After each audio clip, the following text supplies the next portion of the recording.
Hi friends, welcome to cine family 2. ప్రముఖ star మా ఛానల్లో ప్రసారం అవుతున్న లవ్లీ సీరియల్ నువ్వు నేను ప్రేమ సీరియల్ ప్రేక్షకులను బాగా ఆకట్టుకుంటూ ముందుకు దూసుకుపోతుంది.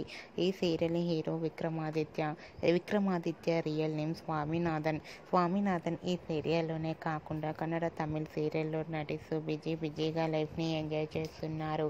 అయితే రీసెంట్గా నువ్వు నేను ప్రేమ సీరియల్ హీరో విక్రమాదిత్య తన రియల్ లైఫ్ లేటెస్ట్ ఫొటోస్ను షేర్ చేశారు. ఆ ఫొటోస్లో విక్రమాదిత్య చాలా హ్యాండ్సమ్గా స్టైలిష్ లుక్లో కనిపించారు. ఆ ఫొటోస్ చూసిన వారంతా ఎవరు acting is super Vicky sir అంటూ కామెంట్స్ పెడుతున్నారు. మీకు కూడా Nuvvu Nenu Prema serial hero Vikramaditya real life latest photos మీకు నచ్చినట్లయితే మీ అభిప్రాయాన్ని మీ కామెంట్ రూపంలో తెలియజేస్తూ లైక్ చేయండి, షేర్ చేయండి. మరిన్ని ఇంట్రెస్టింగ్ అండ్ లేటెస్ట్ అప్డేట్స్ కోసం మా సినీ ఫ్యామిలీ 2 ఛానల్ని సబ్స్క్రైబ్ చేసుకోండి.